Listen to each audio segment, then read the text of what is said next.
a.m., so we will call this Virginia Nuclear Energy Consortium Authority Board meeting to order. And I would like to ask each of you, if you'd be kind enough, because we haven't seen each other since March, to introduce yourself and the organization you represent. Good morning, everyone. My name is Mary Alice Hayward, and I represent Arena.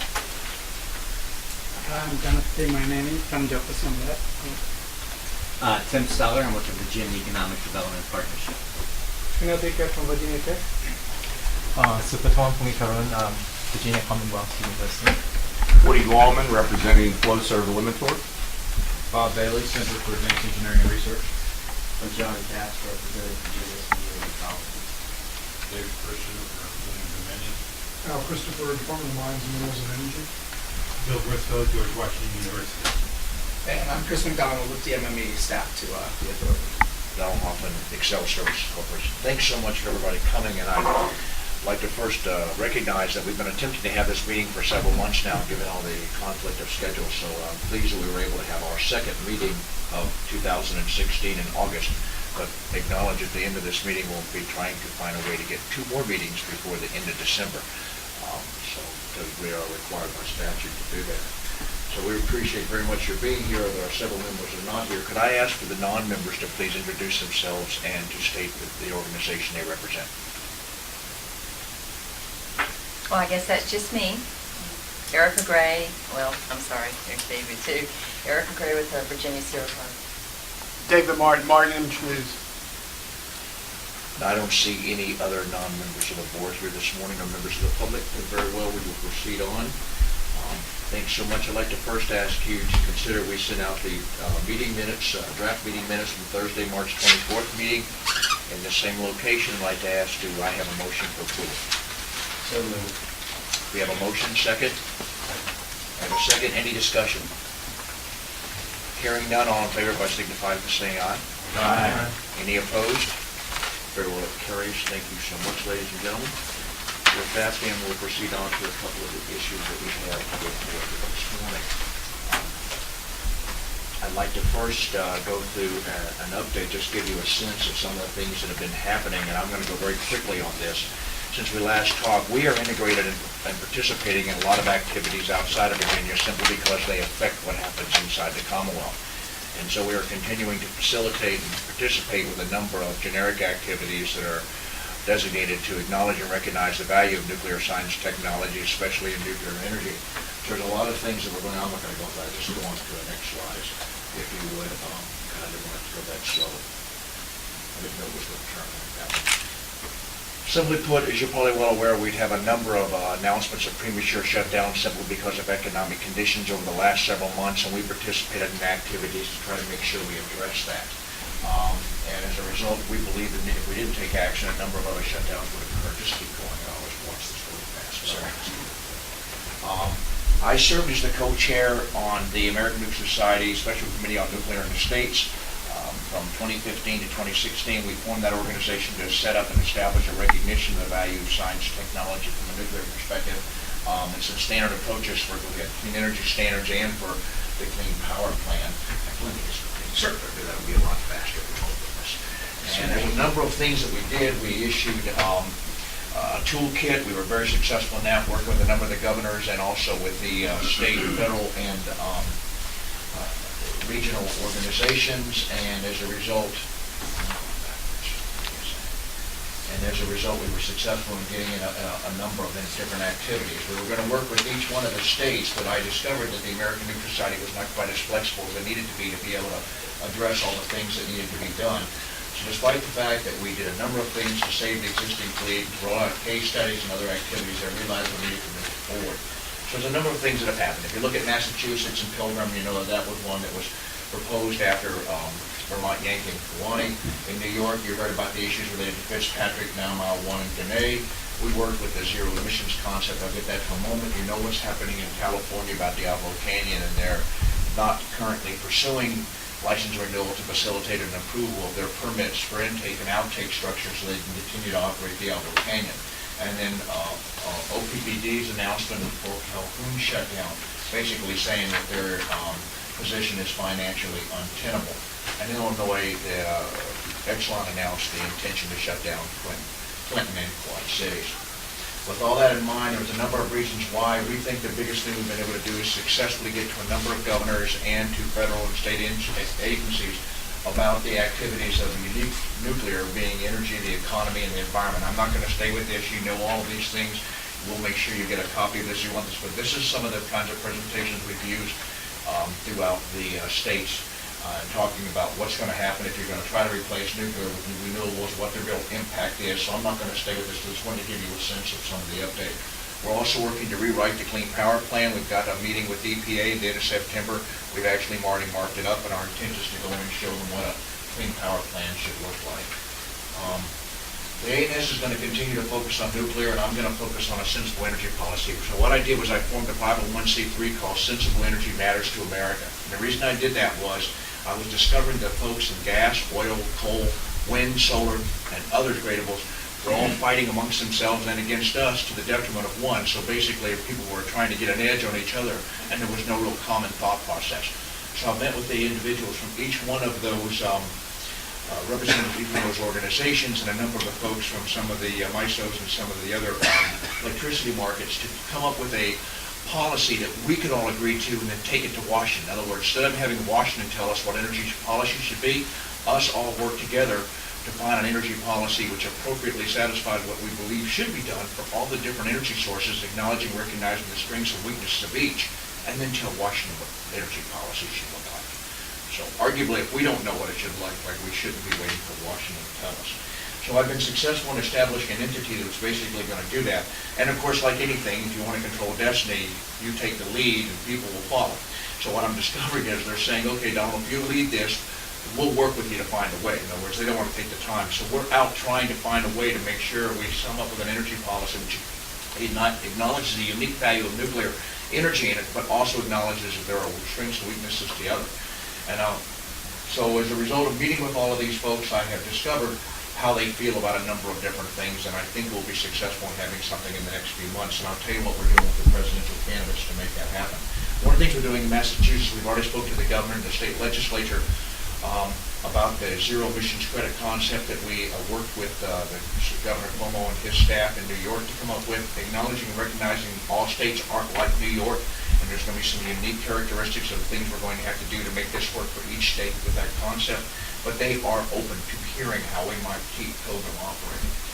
In New York, you heard about the activities related to this. On August 1st, they issued an order adopting a clean energy standard, which basically was an outgrowth of the activities to facilitate having a standard which acknowledged the unique benefits of having clean energy sources provided energy to the state and giving them some kind of criteria for that. So I'm not going to spend a lot of time, but if you're looking to find out what the ZEC looks like and what it's meant to be and how it works, this actually will describe it all to you. We work very closely with them to establish this and to go through the kinds of activities to be done.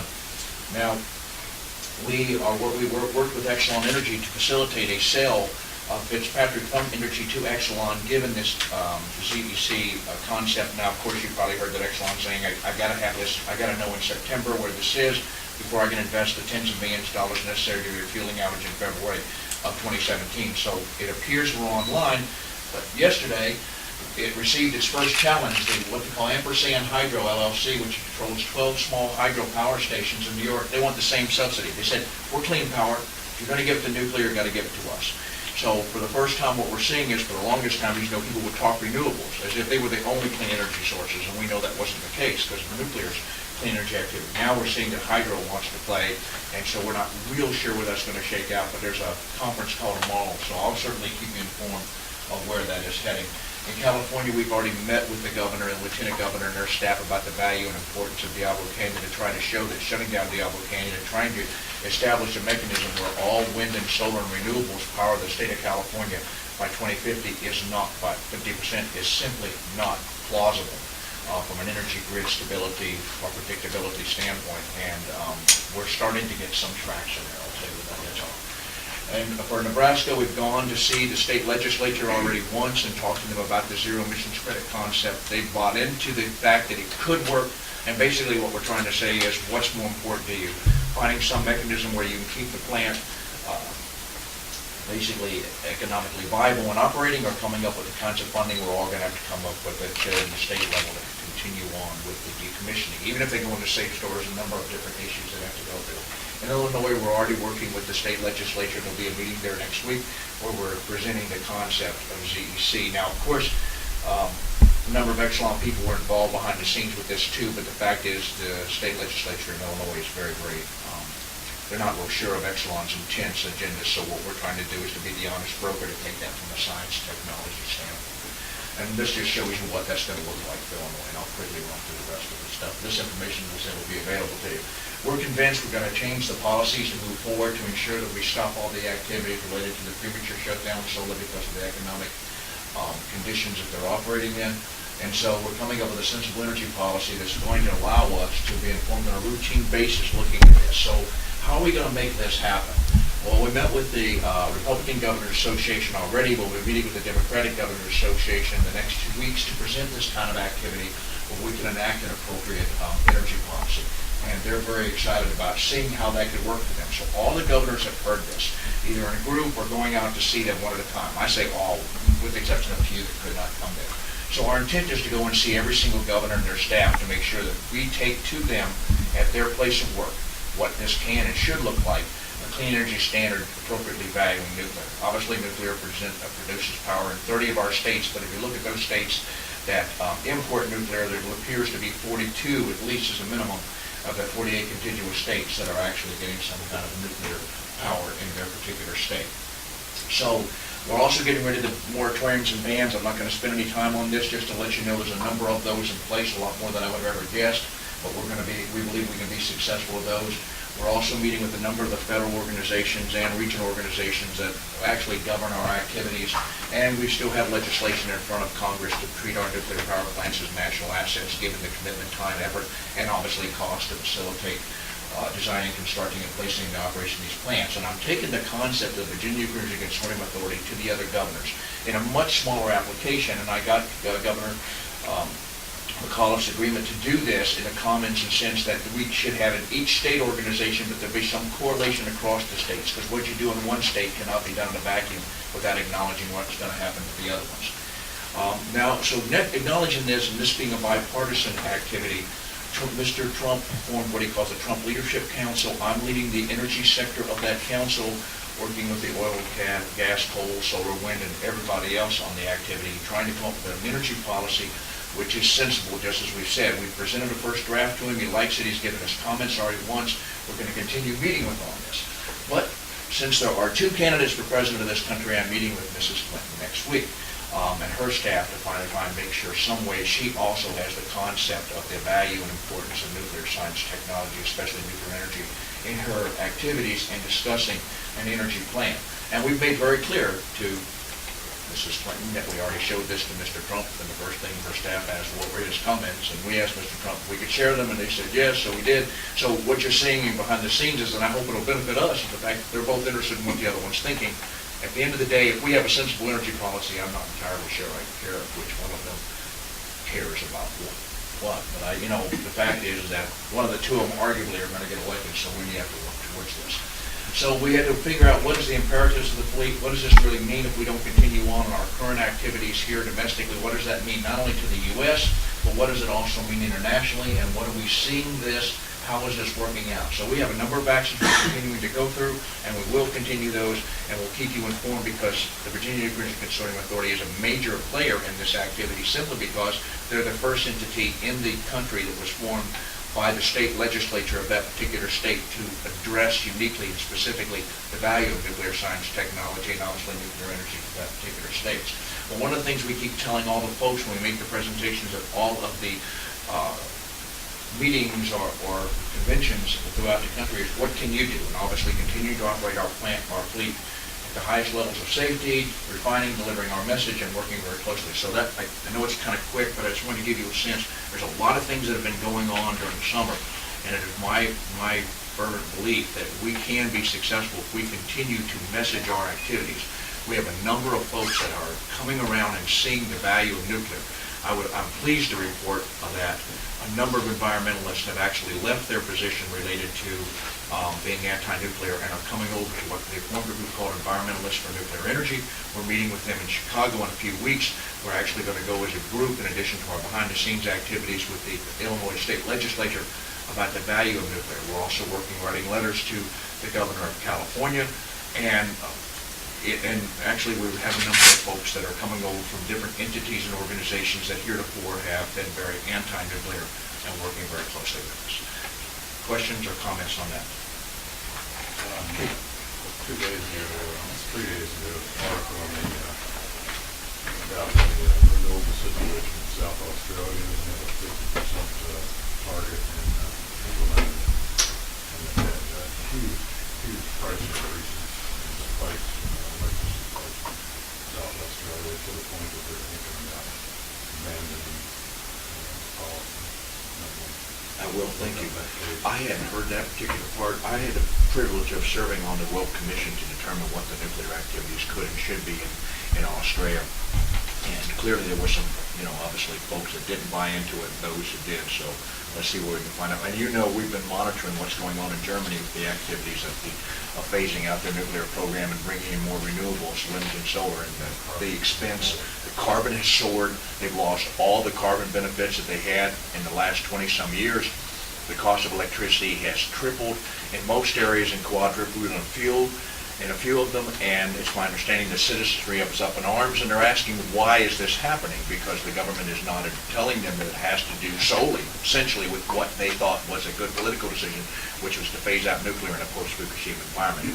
And as you may have noticed that prior to the Fukushima event in March of 2011, they were going to build new nuclear. So this is an activity that is already causing a great deal of consternation in Germany. So it's actually been a case study, David, that we've utilized to try to show what happens when you do that. When we developed a report called No Nuclear in the United States. What does it mean by state, by region, and by the entire nation? What really happens to a number of things? The grid stability, predictability, what happens to electricity price, what happens to the capability to really provide power to all the entities. So that's been very important for us to focus. So thanks for giving me a few moments with that. I'll keep you guys informed. What I'll do is every time something happens, I'm just going to send it out to Chris and let him get it through to you all. Sure. Now, I want to move on to the next thing. As you know, we have had a number of questions and comments about unique activities going on in the state, and how can we as an authority focus on them, notwithstanding the fact that the consortium really has the responsibility of some of the activities that we structured and set up when we formed them. And what we're acknowledging is that, and we checked with our rules of engagement, if you will, to make sure that we had the acceptability of forming what we call vice chairs, or what we call deputy vice chairs of a particular area. And we have the capability that if we have unique areas we want to focus on, and there's an individual who's passionate about it on this particular board who wants to address it and keep us informed, be engaged, be informed, we can do that. And so we are going to ask Ganapati to be our deputy vice chair for advanced reactor designs that are accelerator driven, because we have some unique people that also want to talk about other ones. And he is going to, and that organization is going to allow him to pursue the subject in a more meaningful and official report to keep us informed, either in between meetings or definitely at meetings. And obviously he can attend these meetings and represent himself in that particular formal position. But as is always the case, including myself, any of us here, none of us can commit the authority to anything without board approval that has an action or a position or anything of that nature. So I remind that to you while we're having this discussion. So we want to ensure that we're keeping our fingers on the pulse of all the activities that are going on in the Commonwealth that are significant and important to what we're doing, without losing sight of what's going on in the nation as a whole and how it affects the Commonwealth, but also making sure we're looking specifically. So if there are other topics after this meeting, or even at this meeting, that you want to bring up that you'd like to lead and to do something with, now that we have this capability, I would certainly like to ask you to consider taking that position and working with us to find ways to get more engaged with those important activities. So with that in mind, I'd like to ask Ganapati to do Roman number 4 and to give us his presentation of the effective design. Sir? Yeah, we should formalize. Oh, I need to have a vote in the word for this. Yes, sorry. I would like to propose, and what is the exact title of it? So I don't screw this up. He was deputy vice chair of accelerator. Designs, right? I'd like to ask you to be the Deputy Vice Chair of Accelerator-Driven Designs. Do you accept said position? Okay, having said that, I'd like to propose to the board, I make a motion that we appoint Ganapati as the Deputy Vice Chair of Accelerator-Driven Reactor Designs. Do I have a second? I have a second. Discussion? Great idea. Hearing none, all in favor, signify by saying aye. Aye. Any opposed? Great, and thank you so much, and I think with this, we'll be able to find ourselves much more engaged in different areas, especially those that are not only important for the authority, but also important to you personally. So, sir, you're on. Let me give you a brief introduction for these 4 activities. You were given, I think, some paperwork that is in your folder. Basically, we started Virginia ADS Consortium, that is Accelerated Driven Systems Consortium. First exploratory meeting was hosted by University of Virginia in 2009, and it was participated by VCU and Virginia Tech. Virginia Tech could not attend in person, but they have funding, and I think Gary represented from VCU. So that was the first initial exploratory meeting, and that was kind of we had a lot of organizations within Virginia that wanted to be part of this consortium, including Jefferson Lab and other private entities. Then actually the Dominion hosted the first consortium meeting, Virginia ADS Consortium meeting in 2010 at Institute Research Center. And we formalized that, and we elected FAMA to represent this organization to push forward things. Things have happened in the meantime. We hosted 2 of the ADS meetings worldwide. First one was hosted in Virginia Tech in 2010, followed by a meeting hosted by Baba Atomic Research Center in Mumbai in 2011. And VCU hosted the next one, third one, in 2014. And the present meeting is being hosted at University of Huddersfield, and we have the program given out. And basically, if you look at the program, the first 4 presentations are from the United States. And you might know Charlie Bowman. How many of you know Charlie Bowman, please? So he is a very well recognized expert. He actually started a program at Los Alamos National Lab, which is called Accelerated Transportation of Waste. Basically, they would like to use the existing spent fuel sitting at the nuclear reactors to burn more and create more energy. And unfortunately, at that time, when they looked at the accelerator technology, and they felt that it would be too expensive to build those things. And what Charlie Bowman told me was the current Secretary of Energy, Moniz, said we could do it very cheaply. And I think they put in $7 billion or something equivalent in South Carolina to convert the plutonium into MOX and all that. You know where that is. It is in big trouble. And basically what we have now is 3 corporations, or actually 4. One is ADNA Corporation based in Los Alamos, which is the first presentation by Charlie Bowman at this upcoming meeting. And second from me, from Jefferson Lab, about the accelerator technology, which the efficiency has improved so much that the external neutrons that are required for the ADS can be now produced with costs down by about $1 million, $1.5 million, from originally it was proposed in 1950s to do that kind of system. So we have a technology in Virginia, and we are the leaders.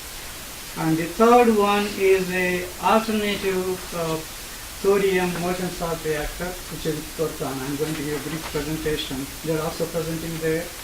And I think these systems would be valuable for developing countries where accelerator technology is going to be very difficult to implement because of the complexity. So we are pushing this in, we try to do it in India, but their policy is such that only government organizations can build the reactors. So we basically now, Thorcan has signed an MOU last November when the president of Indonesia was here. And Thorcan is going to build about 3.5 gigawatt of these reactor systems, and I will explain that a little later. And then actually, part of the Virginia ADS Consortium, we have a new reactor design called Jumpstart, which is a green energy multiplier subcritical technology alternative reactors. This is a consortium of private and Jefferson Labs and other organizations involved in this. And these designs have been now evolved over the last 20 years by Charlie Bowman, which started at Los Alamos National Lab. In fact, 4 weeks ago I was at Los Alamos National Lab, gave a presentation of accelerator technology. And we have actually an area A, which is the largest building that is not being used at Los Alamos, and which is direct access from their proton, that's a pulsed proton accelerator, which we hope to build a subcritical one of the systems there as soon as we can. And also we are discussing building a 200 MeV proton linac and a subcritical core in Savannah Riverside. We have some discussions going on that too. So these are the current activities basically that are coming out of Virginia. And I'm glad to announce that we have a multi-million-dollar angel investments into these 3 corporations I'm talking about. And this is a great, I think, advantage we have. And I am hoping that the rest of the big players here, Areva and PW Technology, X Technology, and Newport News Shipbuilding will join us in pushing this and making actually Virginia and US leading this advanced technology reactors a reality. It could be done from our perspective in the next 5 years. What do you call that reactor and what the green, start with the word Green energy multiplier, basically what the original concept was, the reactor would be started with the solar or wind, and then it will be self-sustaining, and you get a gain of about 30 energy gain. You can use natural uranium, or you can use the nuclear fuel, spent fuel that is sitting there, or we can convert weapons-grade plutonium to create. The initial concept was to produce green biodiesel for the Navy. Did you say this was a Virginia Tech initiative? Virginia Tech is part of it too. Okay. So Virginia Tech, UVA, VCU, and Jefferson Lab, and there are some other corporations involved. This has advanced so much. I think the big players need to be involved now because we could start building these things. The money is not an issue the way we see it right now because we have an angel investor putting in multi-million dollars into these programs, who is actually a medical doctor, and he is passionate about what is going on, the carbon dioxide and all that. He is promising us to get more money if we make progress. I think we need to really sit down and discuss what we can do. For example, lithium-7 is one which is required for existing fleet, and we are importing this, about 400 kg from China and Russia. But I think we could start a small industry here based in Virginia that can do the lithium separation and purification. I think we should all play a role in that. I actually identified one of my colleagues who is retiring, a mechanical engineering from Jefferson Lab. He would like to lead this effort. We have the designs, and in principle DOE may even fund the initial part of it. So I think we should all come together and make Virginia great by investing our time, effort into these activities. Please play a role in this. So that is the part of what we are trying to do. We have multi-million-dollar investment, and we are having actually a meeting next month at Santa Fe. September there is a advances in nuclear non-proliferation technology policy conference. We are going to have a side meeting with many of our interested parties, including investors, to discuss this further. And any of you are interested, please come and join us. Could you take an action to send us the information about the location, video, and whatnot? Actually, Ralph Zeisinger from your corporation is trying to get some technical people from your organization to come to this meeting. Okay. Yeah, first let me explain a little bit about this THORCON. This is a concept, as you can see, it's a cheap, clean CO2, free power in 80 years, a new multi-billion-dollar industry, akin to Airbus industry. We can build these things on a shipyard like that. The designs are complete. As you can see, this is the layout of the power plant, and which can be actually built into a ship and can be sunk into near a coast and feed the power in principle. This can be done. Okay, next one please. So this is based on the original Oak Ridge Labs molten salt reactor technology, where you can use uranium and thorium as well as any combinations into the system, and the designs are complete. It's a modular production which includes 50 years of science and incorporates the modern materials and uses fast computer techniques to do all the neutronics of these systems are completed. And these can be produced in a rapid fashion. Like I said, Airbus industry, they are cheaper than coal. And okay, next one please. So the concept is very simple here. You have basically, as you see on the right side, that is the core of the reactor. You have a hot part, and then you have a pump that pushes the molten salt around. The main difference between this and the ADS is ADS does not require large amount of the fluid, material, that is the fuel at all, because that is a subcritical. Whereas these are a critical system, so it will have the conventional stuff, but it is walkaway safe, as you can see. And the original one you see in the first few graph is a 1 gigawatt plant, and that consists of 4 modulars, and there are 250 thermal each one. But there is always one standby can. You see there's 2 on the left side, the blue cans. Basically, they are each is about 250 megawatt electric or 557 megawatt power modules. Modules, as I said, have 2 cans in silos. One is continuously running for 4 years, while the other one is cooling down. Basically, this can be run continuously, and molten salt can dump into a safe configuration if there is an issue. So these are walkaway safe from the point of view. There are 4 radiation barriers on this. And fluoride salt locks up radioactive fission products. So there is no problem with this technology. And as I said, lithium would be required, lithium-7 for this, and I'm hoping that Virginia will start producing that stuff in the next 2 to 3 years. Next one, please. So what you are seeing on the left is an $89 million ultra-large crude carrier built in 1 year in a, I think this was built in Korea, I think. So the designer of this system is Jack Devaney, who is basically a naval architect. He is a PhD from MIT. He was a professor at MIT, and he built these 2 large carriers for $89 million. So basically, the nuclear reactor takes less than 1/4 the space inside this vessel, the carrier that we are talking about. So one can build these plants like in a shipyard, and you require about 150 to 500 ton blocks, which are about 100 blocks are required for 1 gigawatt plant. Basically, what you do is you produce those blocks. They are QA'd, right, everything in the shipyard, and you take them on barrages and drop in place and weld them together. This is the very simplest technology. Next one, please. So here is the cost comparison, which is cheaper than coal. You can see the capex on the left side, the cans, and what the cost would be, and the fuel is shown there, and salt, and operating and maintenance. So one, I believe, can get 10% fair discount rate here. They have 32-year analysis of life, 4-year construction period, 90% of capacity factor. Coal basically are paying $80 per ton landed. So basically there will be no recycling of can or fuel at this facility.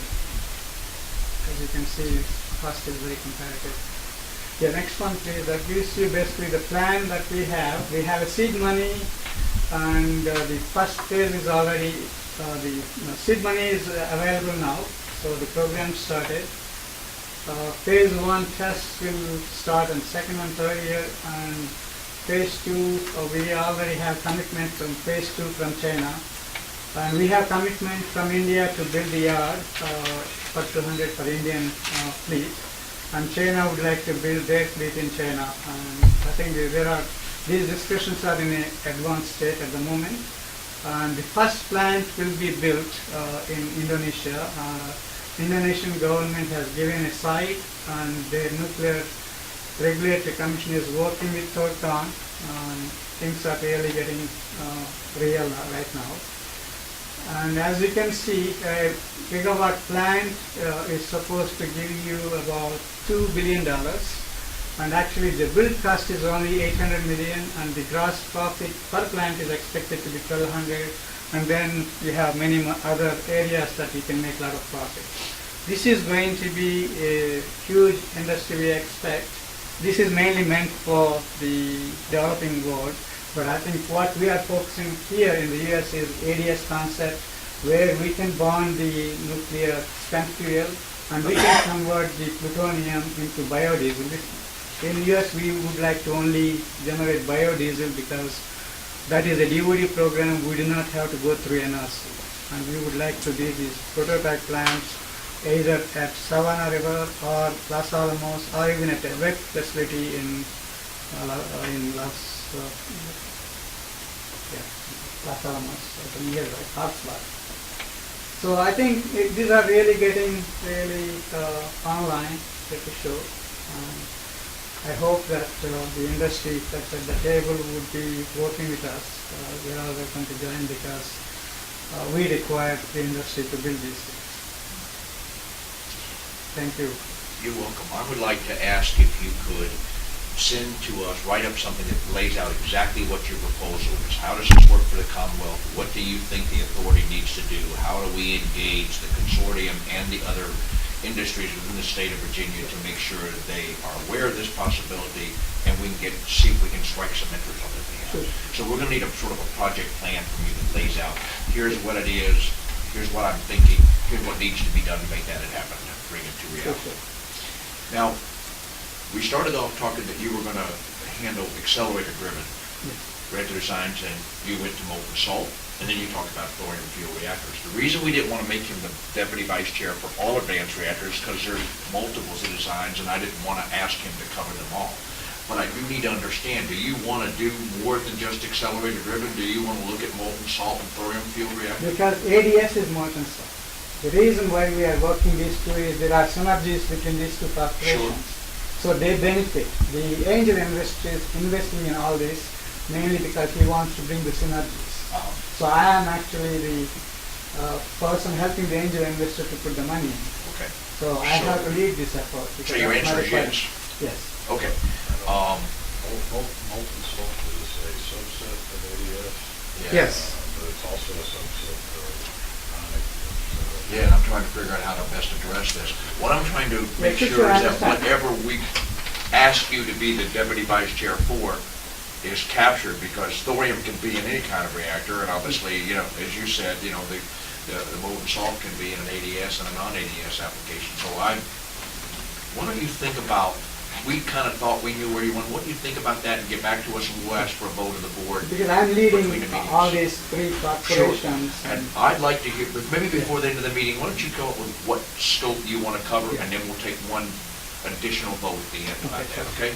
I want to make sure we address this appropriately, and by doing so, everybody will know what he's covering, and then we can know what your personal and professional interests are too, so we're attempting to cover the entire spectrum of the kinds of activities we should do. It'll also help Chris with our annual report. Yeah. How we organize it. Exactly. Yeah, because I want to really, I want to be more engaged, and I think you're going to see from the consortium update that we've been engaging them and finding out things they're doing and telling the stuff we think we should be doing, and just trying to make sure we're keeping our finger on the pulse of what can be, and trying to encourage that and drive that, which is part of our role and responsibility, is to identify and to push forward those kinds of industries and things that benefit the Commonwealth. And if it's a business such as we bring a part of the actual industrial activity to the state of Virginia that obviously would otherwise be done someplace else, that's a benefit obviously to the state to come from a number of different perspectives. Yeah, we are reaching out to Newport News Shipbuilding because I think they have an expertise that can help us with this in the state.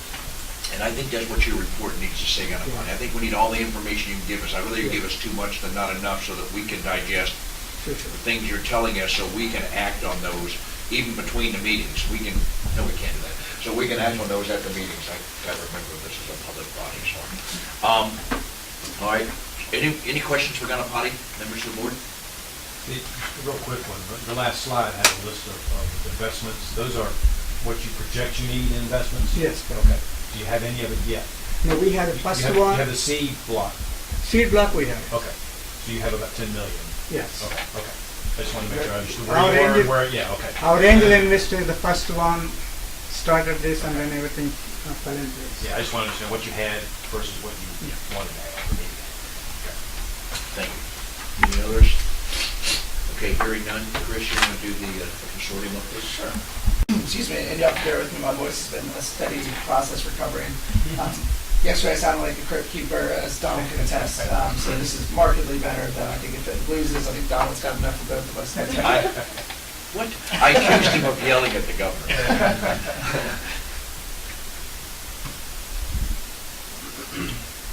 think summer festivals must have been more recent. I just can't explain it.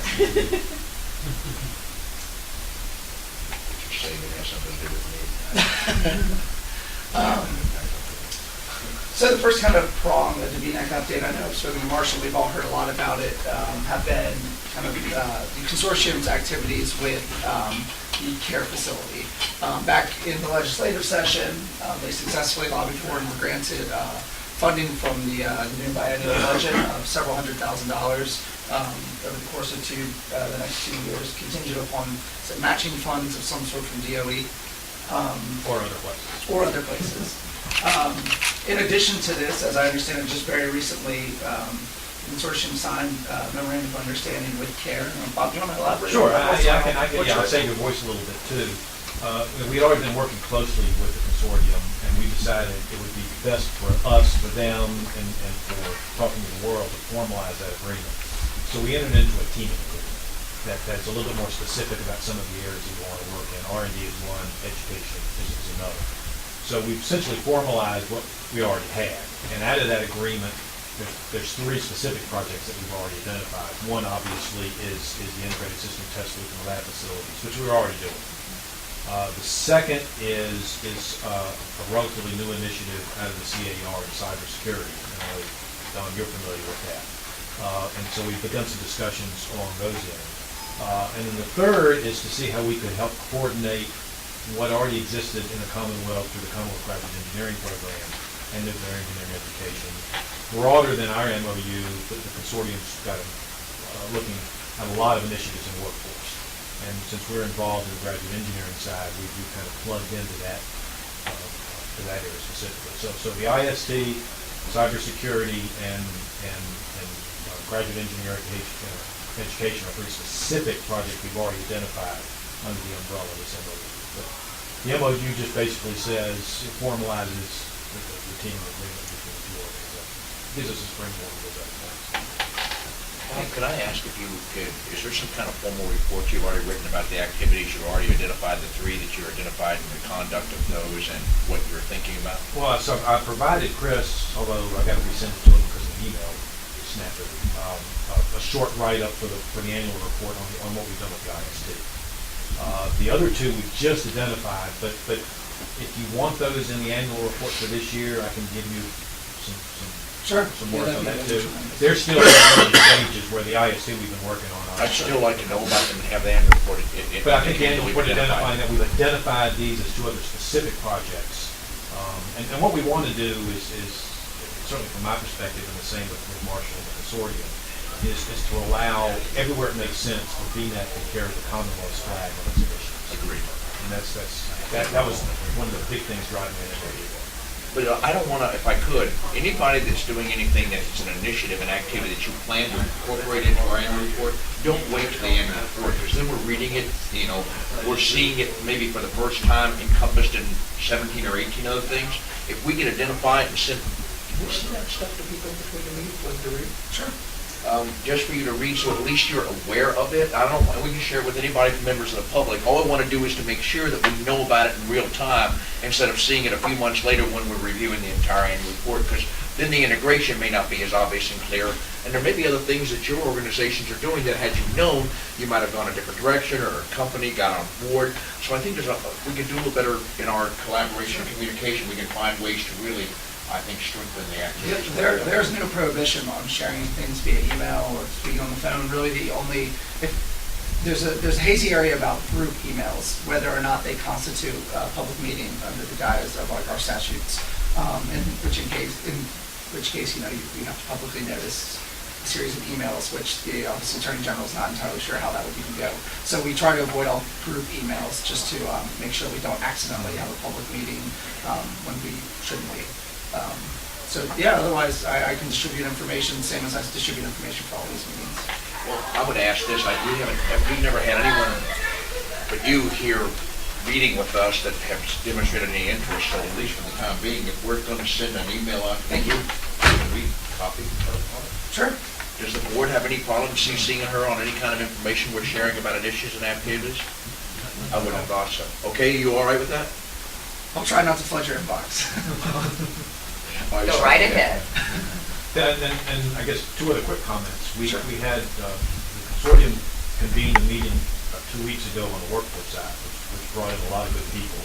That's starting to flesh that out, and they're planning another similar meeting on the R&D side in the next week or so to identify more specific things out of that, and the CAR has been plugged into both of those as part of this team. Excellent. One of the things I've asked the consortium for is to get a schedule of all their meetings to us, and they have been really excellent about that. I can either pass it on or you can. But nonetheless, because I think there are some cases where some of us, or all of us, or a few of us may want to attend. Now, obviously, we can't be in 3 or more at anything without it potentially being a public meeting. So if there's just 1 or 2 of us there, and we're there more for information purposes or adding what we're seeing from our own organizations, I think that's a good thing. So one of the things, and I believe, if I'm not mistaken, Sam has taken over as the chair of the consortium. That's correct. That's correct. In fact, let me finish the presentation. We'll make sure we get that to her. Go ahead. Sure. Well, I mean, Bob just hinted on the workforce issue. I know one of the penultimate concerns of the consortium has been, establishing this nuclear energy workforce cluster in Virginia to kind of accommodate with the other 16, 17 workforce clusters. And then obviously, going forward, there's still a lot in, targeting new research funding for any consortium activities or new partnering with other universities for new funding. And they also plan to continue working at the federal level and state level for potential funding. Let's see. I think these kind of speak for itself.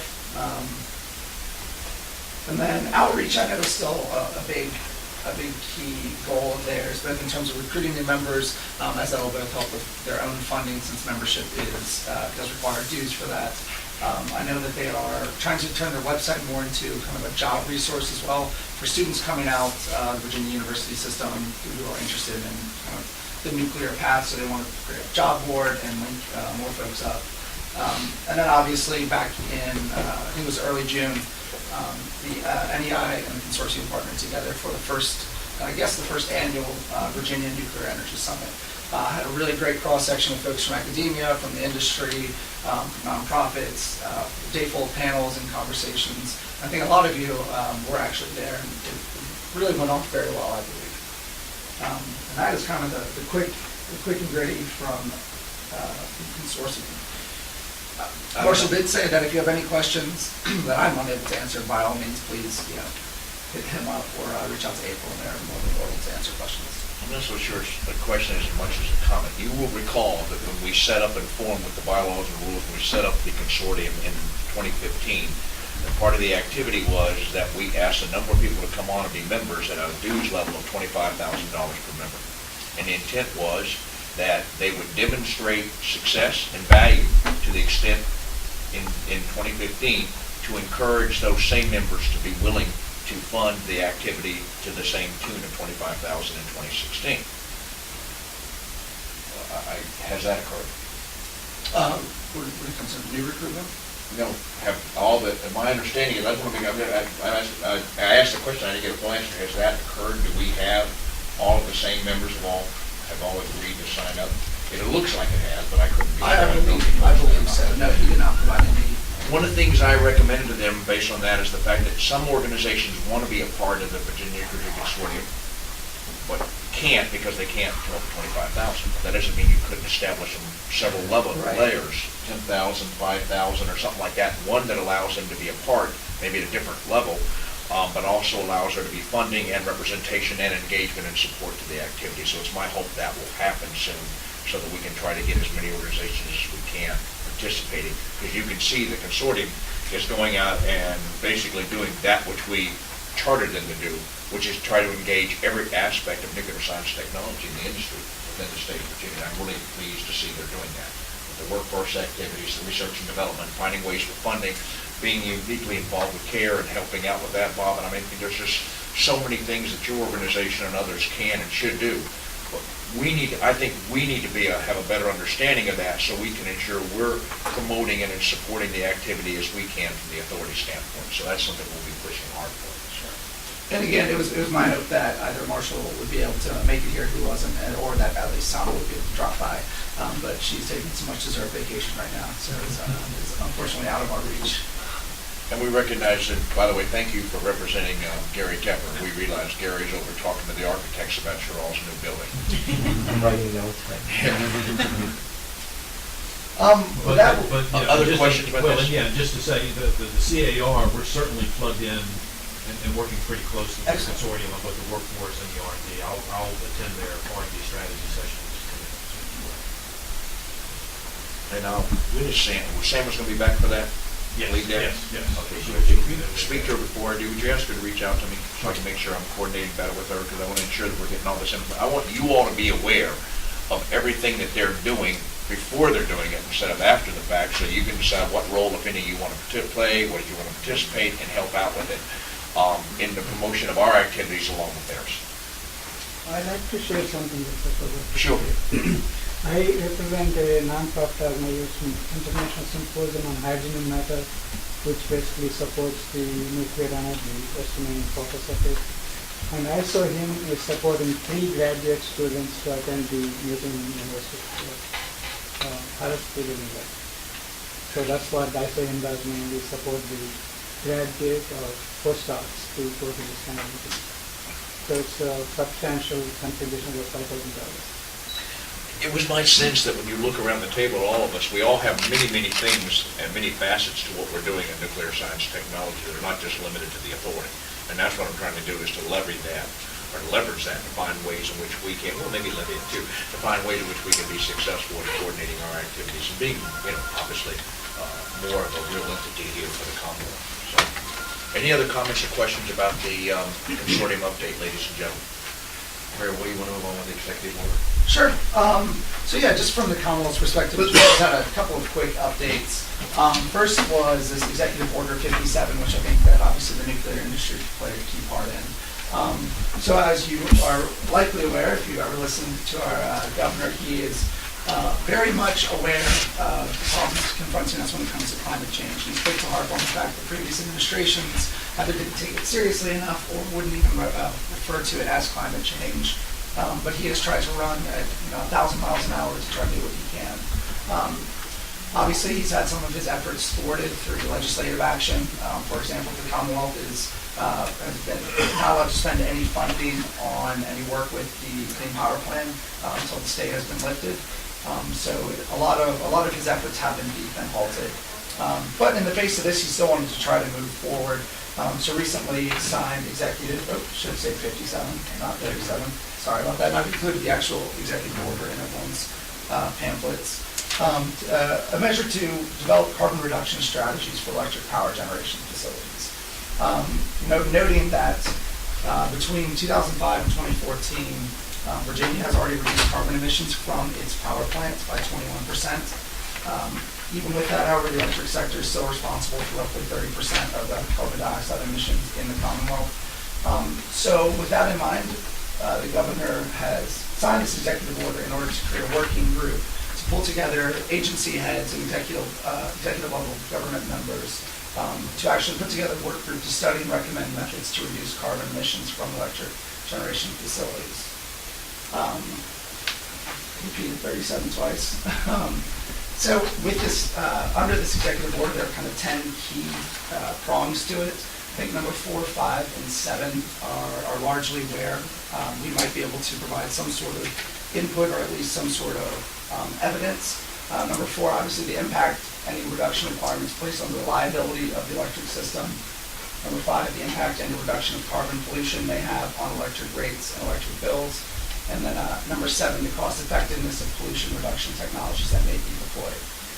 At this time, The working group has not started meeting yet. The first meeting will only be held in August 31st, so next week.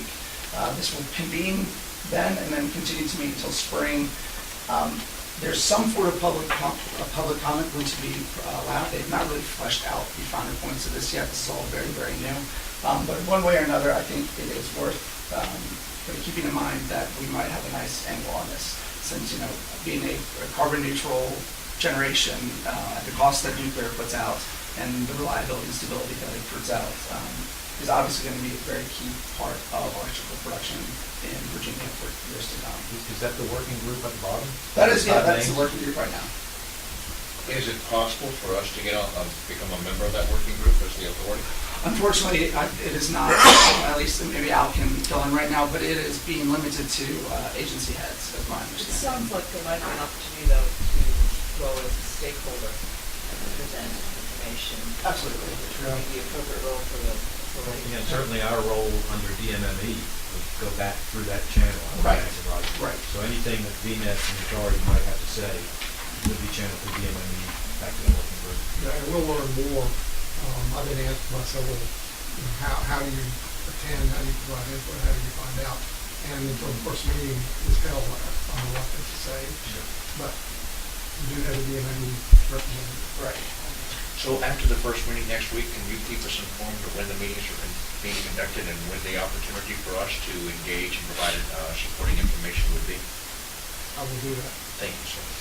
Is it acceptable for me to ask you that? I don't even, I'm like, I'm a designated member for John Warren of the board, so I think it is. I think it is too, but I just was like, okay, good, I want to make sure, because I think as you stated, although if I may be so bold, I do believe there's several other topics on there other than just the three you identified. Oh, sure, Sure. And I'd really like to make sure that we're providing our perspective from how we believe this should and could work for the Commonwealth. Yeah. And I'll make that clear to John before that meeting on the 31st as well. And since I'm talking, I'm going to say I have to leave early for a phone call. I understand. Is there any? It has actually been signed. For whatever reason, with all the executive orders that they post on his website in PDF form, they don't actually include the signed one. Yeah, but I mean, it was signed a couple days or a couple of weeks ago. You can tell by the finger in the I was there. Yeah, I was saying, Connor Potty was there. He did bear witness to me. So no, it has been signed. It's just, it has not yet started. Thank you, sir. So this was just, I wanted to make sure this was on everybody's radars going forward as the wheels start turning and we could have a say in this. Yeah, it's certainly an opportunity for us. Sure. Yeah, it's a huge opportunity, and I'm sorry we can't have a member to this.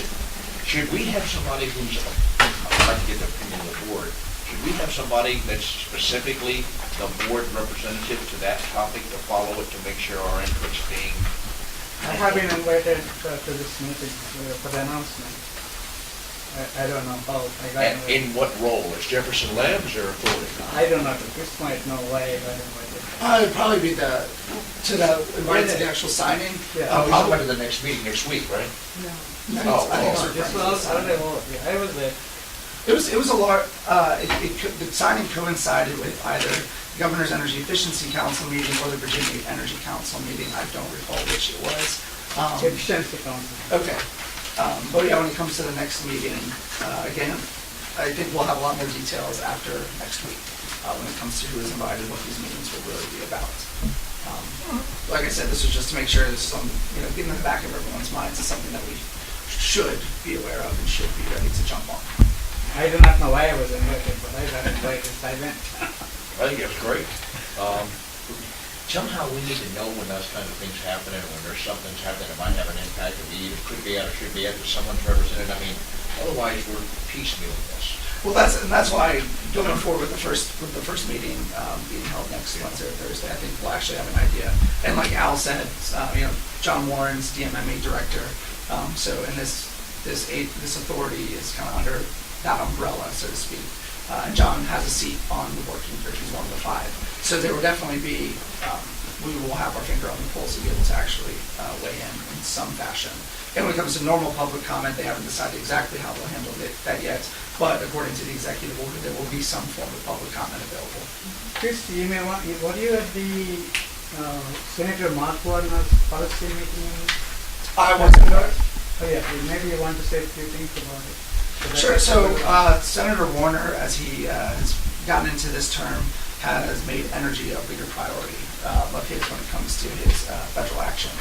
So recently he hosted in Virginia Beach, Hampton the Hampton, was it the Hampton? Convention Center. Convention Center, yeah, thank you. Hosted just a broad energy summit covering myriad topics from energy efficiency to wind to solar.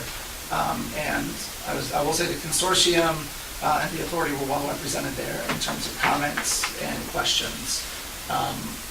A number of members were there and asking questions, and the governing body was there. I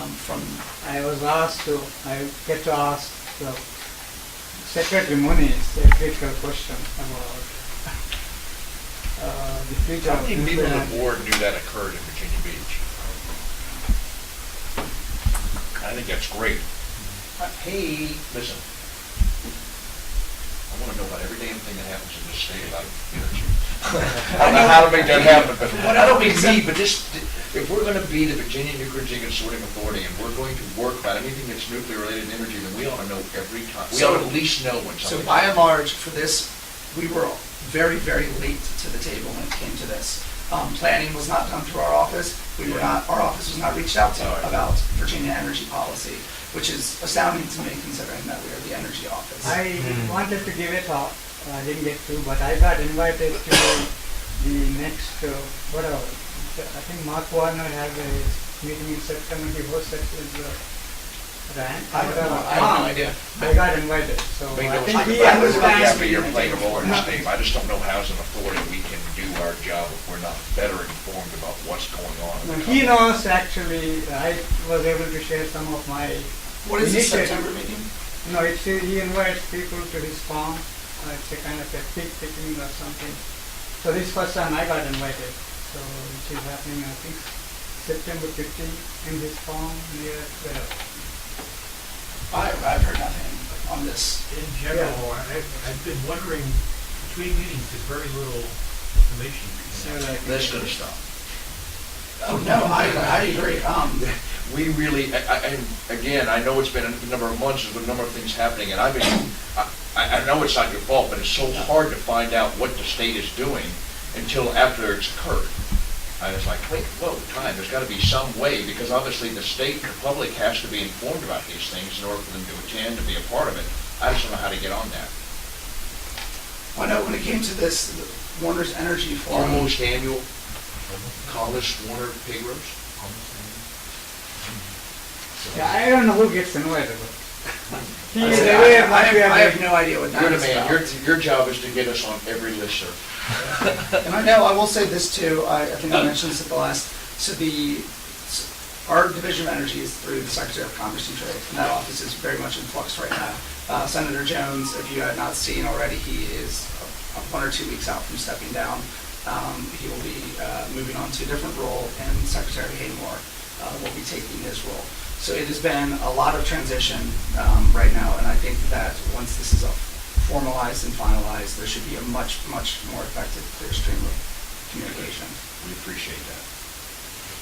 And like I said, because I'd like you all to know when things are occurring to see if you can participate, or I can, or any of us that can go, and so we can make sure that the authority is represented.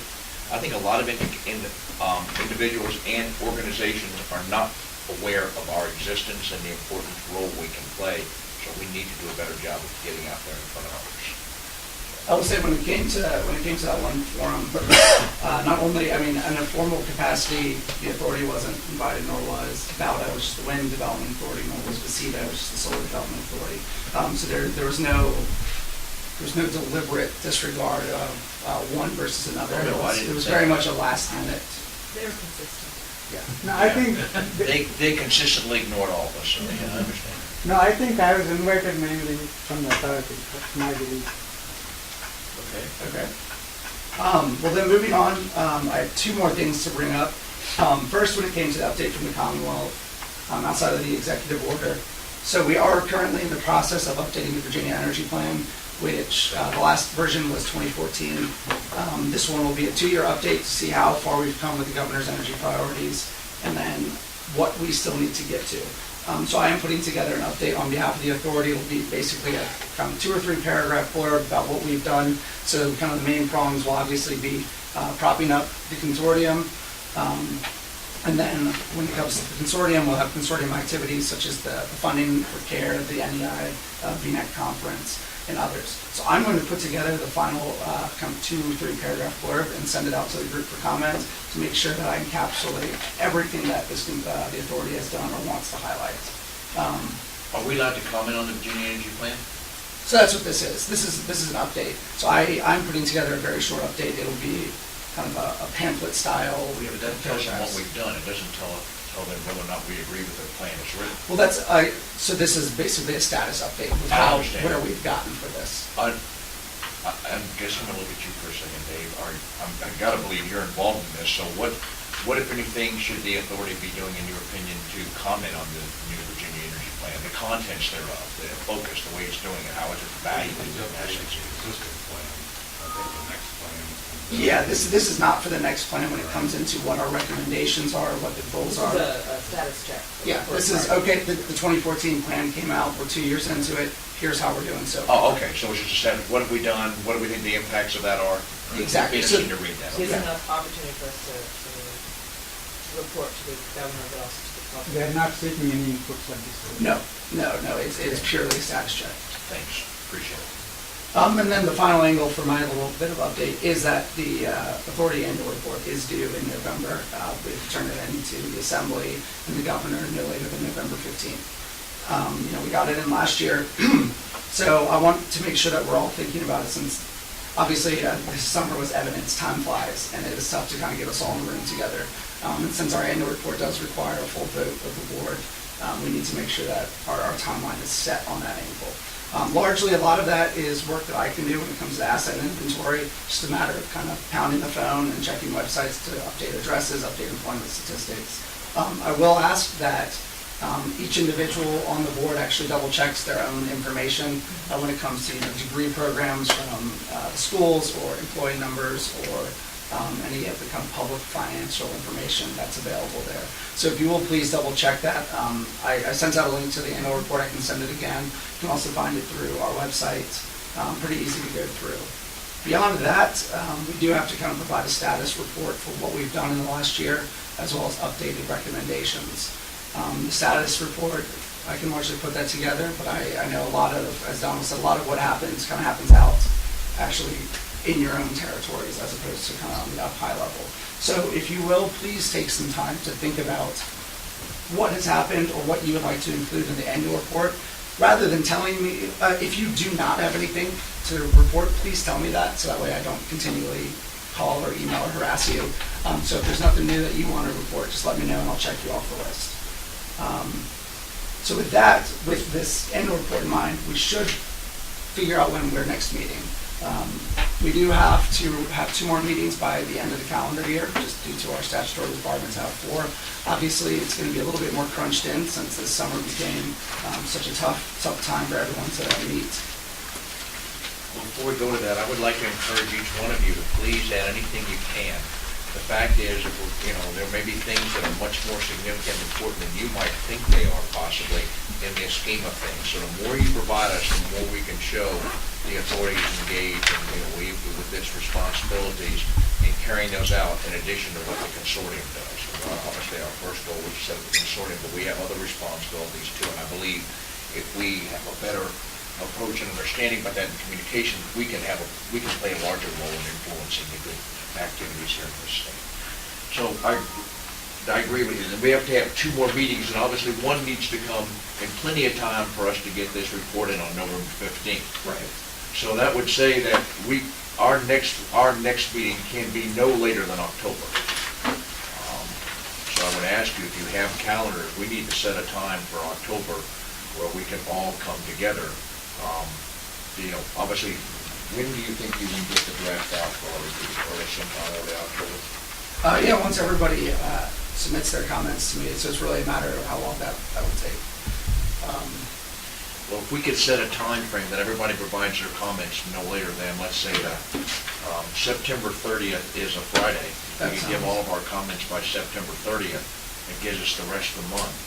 coming up. That gives you 5 weeks to give all of your comments to what you're gonna send out now in a draft form. Absolutely. And then we'll send our comments in on the 30th and give him a time to put that together, and then we can see a final document. Maybe we could meet the week of the third week of October, the week of the 17th. Would that work for you guys?